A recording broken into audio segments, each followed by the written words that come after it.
सुबह। तो आज हम क्लास शुरू करने जा रहे हैं एक्सेल की, जिसमें हमने कल थ्योरेटिकल क्लास ली थी और उसके ऊपर हमने आज रिव्यू करना है। तो एक्सेल में जाने के लिए हम स्टार्ट पे जा सकते हैं। स्टार्ट पे जाके यहाँ पे लिखा आ रहा होगा माइक्रोसॉफ्ट एक्सेल। यहाँ ऐसे करके यहाँ आप सर्च में जाके एक्सेल लिख सकते हैं। यहाँ उसमें शॉर्टकट कमांड है विंडो आर, क्या है रन कमांड, क्या कहते हैं हम इसको रन कमांड। यहाँ पे आप क्या लिखेंगे एक्सेल लिखेंगे, एंटर करेंगे तो आपके सामने एक्सेल की फ़ाइल क्या हो जाएगी, ओपन हो जाएगी। ये देख सकते हैं आपके सामने एक्सेल की फ़ाइल जो है वो ओपन हो चुकी है। अब इसमें जो हमने एमएस वर्ड में पढ़ा है, कुछ चीज़ें हैं वो मैच करती हैं इसके साथ, पर कुछ चीज़ें ऐसी हैं जो बिल्कुल भी मैच नहीं करती। ब्लर गई हो रहे। ठीक है, उसके बाद जैसे हम वर्ड खोलते थे तो पेज खुल के आता था। अब आप देख सकते हैं हमने एक्सेल को ओपन किया है तो क्या खुल के आई है, शीट खुल के आई हुई है। और देखो कितनी शीट्स हैं, शीट 1, शीट 2 और शीट 3। ये 3 शीट्स हैं।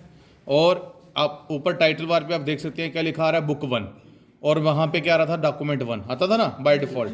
हाँ, तो इसीलिए अब क्लियर हो गया ना कि वही एक्सेल के अंदर जब हम फाइल खोलेंगे तो उसमें जो फाइल बनेगी वो वर्कबुक फाइल के नाम से आएगी। हाँ ठीक है, और वो उसके अंदर पेज नहीं होंगे, शीट्स होंगी। क्या होंगी, शीट्स होंगी। और उस शीट्स के अंदर ऑलरेडी रोज एंड कॉलम्स बने होंगे, जो आपने एमएस वर्ड के अंदर टेबल में भी सीखा कि रो क्या होती है। अब उसको समझाने की ज़रूरत नहीं है कि रो कौन सी पोजीशन में होती है और कॉलम कौन सी होती है, आपने पढ़ा हुआ है। हाँ, कॉलम्स में उसको रिप्रेजेंट किससे किया गया है ये आपको पता होना चाहिए। तो कॉलम्स को रिप्रेजेंट किया गया है ए बी सी डी से। किससे किया गया है, ए बी सी डी से। और रो को रिप्रेजेंट किया गया है 1 2 3। तो इसमें सबसे ज़्यादा रोल प्ले करेगा कौन, कॉलम और रो। जिसको बच्चे को कॉलम और रो का क्लियरेंस नहीं होगा, ये चीज़ उसको समझ नहीं आएगी। इसलिए हमें रोज और कॉलम्स के बारे में पता होना चाहिए। तो मैंने आपको बता दिया कि एक्सेल के अंदर रोज एंड कॉलम्स क्या हैं, columns A B C D हैं और 1 2 3 क्या हैं, रोज हैं। अब इसमें एक्सेल की खास बात क्या है, एक्सेल में बहुत सारी चीज़ें खासियतें वाली हैं, ठीक है ना। उसमें बहुत कुछ चीज़ें खास वाली हैं। कैसे, जैसे मान लो हमने वर्ड के अंदर टेबल बनाया था, तो वहाँ पे जब हमने सीरियल नंबर लिखा, क्या लिखा, सीरियल नंबर लिखा ना। सीरियल नंबर लिखा तो वहाँ लिखते थे हम 1 खुद, फिर क्या लिखते थे, 2 खुद लिखते थे, 3 खुद लिखते थे, 4 खुद लिखते थे ना। तो उसमें क्या होता है, अगर आपने 100 मान लो 1000 बच्चों का डाटा बनाना है तो 1 से लेके 1000 लिखने में आपको क्या लगेगा, टाइम लगेगा ना। इसलिए एक्सेल में क्या खास है, आपने उसको आइडेंटिफाई करवाना कि करना क्या है। तो हमने उसको बोला कि हमने सीरियल नंबर लिखने हैं तो हमने 1 से शुरू करना है। ठीक है, अगर आप 8 से शुरू करना चाहते हो तो 8 लिखो पहले, और उधर से जब ड्रैग करेंगे, जब उधर से आप क्या करेंगे, ड्रैग करेंगे, तो आपका जो है वो 8 से लेके 9 से शुरू हो जाएगा। और हमें 1 से चाहिए, हमने यहाँ 1 लिखा। ये बच्चे ध्यान से देखें 1 लिखा ना, इसमें जैसे 1 लिखा, लिखने के बाद ड्रैग नहीं करना है, लिखने के बाद उसको सिलेक्ट करना है। और यहाँ छोटा सा डॉट दिख रहा है आपको, इस डॉट पे जाना है तो प्लस का साइन चेंज होगा, फिर माउस से क्लिक करना है। क्या करना है, से क्लिक करना है और कंट्रोल की को प्रेस करना है। कंट्रोल इज अल्टरनेटिव की। कैसे कि अगर हमने बिना कंट्रोल के किया तो देखो यहाँ पे क्या आ रहा है, 1 1 आ रहा है, पर हमें 1 1 नहीं ना चाहिए, क्या चाहिए 1 2 3। कंट्रोल की को प्रेस कर देना, जैसे प्रेस करेंगे नंबर क्या हो गया, चेंज हो गया। जहाँ तक आपको नंबर चाहिए छोड़ दो, हमने 20 तक चाहिए तो हमने छोड़ के सीधा क्लिक किया। कंट्रोल को बाद में छोड़ना है, पहले माउस को, फिर किसको छोड़ना है, कंट्रोल को, तब सीरियल नंबर यहाँ पे क्या आ जाएगा। आप देखो एक ही झटके में, एक ही सेकंड में आपके जो है 1 से लेकर 20 तक क्या हो गए हैं, नंबर आ गए हुए हैं।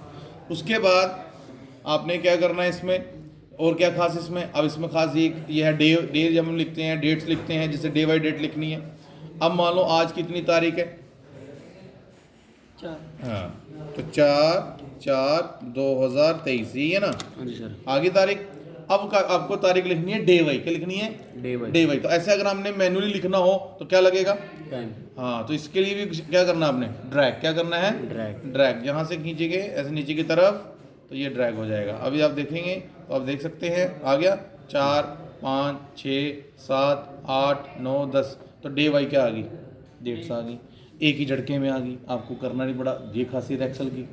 ठीक है, दूसरा क्या, अब इसमें इक्वल टू सॉरी, इसमें अब हम लिखेंगे जैसे वीक लिखने, क्या लिखने हैं, वीक लिखने हैं। जैसे आज क्या है, ट्यूसडे लिखा मैंने। तो अब ट्यूसडे आगे खुद लिखना हो, वेडनेसडे, थर्सडे, फ्राइडे, तो क्या लगेगा, टाइम लगेगा ना। तो आपने इधर भी क्या करना है, ड्रैग करना है। कंट्रोल की कब यूज करनी है, जब वो चीज नहीं आ रही है। अगर आ रही हो तो कंट्रोल को यूज नहीं करना है। तो नीचे की तरफ ड्रैग करते हो जहाँ तक आपको चाहिए, तो आप देखेंगे अपने आप वहाँ पे डे के आ जाएंगे, आ जाएंगे। अब ये यहाँ पे छोटा, मतलब जैसे शॉर्ट में भी लिखते हैं, ऐसे TUE लिखते हैं ना शॉर्ट में, तो ऐसे करके शॉर्ट में करने हैं। तो ये देखो ऐसे भी लिख सकते हो। बस आपने उसको आइडेंटिफाई करवाना है पहले सेल के अंदर, बाकी सेल्स के अंदर वो क्या हो जाएगा, खुद ब खुद आ जाएगा। उसके बाद एयर, ठीक है ना। अभी कौन सा मंथ चल रहा है, ये मंथ वाइज लिखना हो तो हाँ, तो अप्रैल। अब अप्रैल, तो इसको क्या करेंगे, ड्रैग करेंगे। तो देखो आप, तो ये सारी चीजें क्या आइडेंटिफाई करवा रही हैं, ये करवा रही हैं कि एक्सेल के अंदर काम करना बड़ा इजी हो जाता है। जिसको अच्छे से एक्सेल आता हो तो वो बहुत जल्दी काम जो है वो अपना कंप्लीट कर सकता है। अब यही चीज़ अगर हमने MS वर्ड में करनी होती तो हमें बहुत सारी चीज़ों को यूज़ करना पड़ता, तब जाके ये चीज़ें आती। इसमें हमने कुछ यूज़ किया ही नहीं, बस सेल के अंदर लिखा और क्या कर दिया, ड्रैग किया, तो वो सारी चीज़ें अपने आप क्या होगी, आ गई। बस इस चीज़ का आपने क्या रखना है। तो ये देखो खासियत दिखी आपको एक्सेल की। अभी ये हमने कितने टाइम लगाया इन सभी को लिखने के लिए, 2 मिनट। हाँ, तो अगर हमने खुद लिखना होता तो आपके 20-30 मिनट लग जाते ना, इसको 10 मिनट 15 मिनट लग जाता ना आपके लिखने में। तो इसलिए एक्सेल के अंदर आपको क्या करना है कि आपने, अब जो चीज़ें मैंने आपको क्या कही हैं कि एक्सेल क्यों सीखना है, एक्सेल के लिए क्यों बात करते हैं ज़्यादातर ऑफिस के अंदर, वो इसलिए करते हैं क्योंकि ज़्यादातर काम जो होगा वो किस में होता है, पहले एक्सेल में होता है। वर्ड में उसकी ज़रूरत कम पड़ती है। वर्ड की ऑप्शन के तौर पे होता है कि अगर कोई लेटर एप्लीकेशन लिखना, नोटिस लिखना है, तो कहता है कि चलो उसमें आपने क्या करना है कि भाई वो निकाल के दे दो, तो वो आपने सारा वर्ड कंप्लीट जो है वो कर लिया है। आपको जिस भी तरीके का वो काम बोलेगा वर्ड के अंदर, आप हर एक तरीके का काम वर्ड में कर सकते हैं। वो कहेगा एक मैसेज आप वो 20 लोगों को भेजना है, रिटर्न में भेजना है, वो करके दिखाओ, वो सारा हमने करा हुआ है इसमें, ठीक है। सैलरी रिपोर्ट बनानी है, सैलरी स्लिप बनानी है, हर पेज पे हर एम्प्लॉयज़ की क्या आनी चाहिए, सैलरी स्लिप आनी चाहिए, वो भी मैंने आपको बताया था कैसे करना। तो सारा वो वर्ड में है, वो क्या सारा किसमें आएगा, वर्ड में है। और एक्सेल का डाटा भी आप कहाँ लेके आ सकते हो, वर्ड में लेके आ सकते हो, मेल मर्ज के थ्रू। तो वो कैसे लाना है वो भी हमने इसमें सीख लिया हुआ है, ठीक है। और इसमें क्या खास है, अब जैसे मान लो क्लास लिखी हमने, यहाँ पे क्या लिखा, क्लास लिखा, तो अब आपको पता सभी की क्लास जो है वो सेम है। जैसे ये मानो 10th क्लास के स्टूडेंट हैं सारे, तो अगर हमने 10th लिखना सभी के लिए, तो ड्रैग करेंगे हम। और ड्रैग करें तो 10th आ रहा है, 12th 13th आ रहा है, नहीं आ रहा, तो क्या प्रेस करेंगे, कंट्रोल की को प्रेस करके नीचे की तरफ क्या कर देना है, ड्रैग कर देना। आप देखेंगे एक ही झटके में 10th जो वो क्या हो जाएगा, आ जाएगा, ठीक है। तो ये है एक्सेल में खास। तो इंट्रोडक्शन क्लियर हो गया। पहले ऊपर वाली बार को क्या बोलते हैं, टाइटल बार, ये आपकी मीनू बार, ये आपका रिबन है। इसमें एक नई बार है, क्या है, नई बार है, उस बार को बोलते हैं फार्मूला बार। क्या बोलते हैं, फार्मूला बार। ये है वो फार्मूला बार, FX लिखा ना जिसमें, इस पे ऊपर जाओगे तो वो बता देगा कौन सी बार है ये फार्मूला, जो आपको कभी भी किसमें नहीं मिलेगी, वर्ड में नहीं मिलेगी। ये किसमें दिखेगी आपको, सिर्फ एक्सेल में दिखेगी। अब एक्सेल में फार्मूला बार क्यों है, तो इसलिए है क्योंकि एक्सेल के अंदर होता है कैलकुलेशन वर्क, मार्कशीट बननी है, मार्क्स बने हैं, मार्क्स को टोटल करना है, वो सारा क्या होता है, फार्मूला के बिना थोड़ी ना होगा। हाँ, तो कौन सा, किस सेल में कौन सा फार्मूला लगा हुआ है हमें कैसे पता चलेगा। जैसे एग्जांपल के तौर पे मैंने इक्वल का साइन डाला, यहाँ पे लिखा 2 + 2, ठीक है। फिर मैंने इक्वल का साइन डाला, फिर मैंने लिखा 2 × 2, फिर मैंने इक्वल का साइन डाला, फिर लिखा 8 - 4। तो अब क्या हो रहा है इसमें, ये भी 4, ये भी 4, ये भी 4। अब किसी को क्या लगेगा, ठीक है। अब किसी कोई आपसे पूछे कि ये सेल के अंदर क्या लिखा हुआ, तो भी सभी, और इसमें एक चीज़ और हम खुद मैनुअली भी लिख देते हैं। अब अगर आपसे कोई कहे कि भाई 4 जो लिखा हुआ है ये कैसे लिखा हुआ, तो आप कहोगे सिंपली कि सभी की सेल में क्या लिखा हुआ है, 4 लिखा हुआ है। पर एक्चुअल में 4 आया कैसे है, ये कैसे पता चलेगा। अब जैसे मान लो मैं यहाँ सेल पे जाता हूँ, अब इस सेल पे जाओ तो और फार्मूला बार पे देखो, ये फार्मूला बार पे देखो, क्या देखो, फार्मूला बार पे देखो, ठीक है। अब इसमें जो है वो 4 आ रहा है ना, ये 4, ठीक है। अब इसमें ये लग रहा है कि ये 4 हमने लिखा हुआ है। दूसरे वाले पे जाएंगे तो वहां क्या आ रहा है, देखो 4 कहाँ आ रहा है, इधर 4 आ रहा है, वहाँ फार्मूला बार पे क्या आ रहा है, हाँ 4 फार्मूला बार पे देखो क्या आ रहा है = 8 - 4।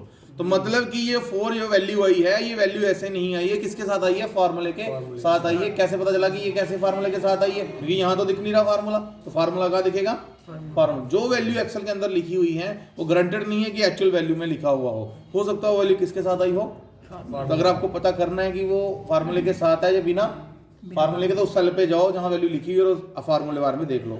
इसमें लगा हुआ सब्ट्रैक्शन का फार्मूला, अगले वाले में कौन सा फार्मूला लगा हुआ है, मल्टीप्लाई का, ठीक है। उसके अगले वाले में कौन सा लगा हुआ है, प्लस का फार्मूला।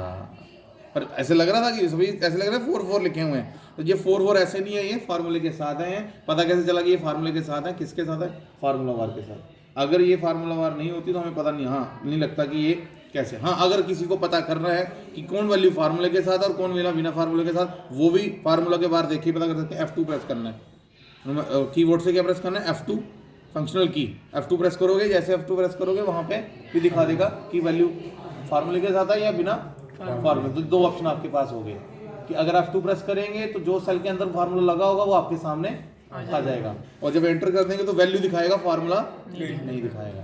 तो ये एक्सेल की क्या है, खासियत है भाई, इसीलिए एक्सेल इंपॉर्टेंट है। ये चीज़ें आप देख सकते हैं, वर्ड में करनी हो तो क्या लगता, टाइम। ओके ठीक है। आज की क्लास यहीं पे समाप्त होती है।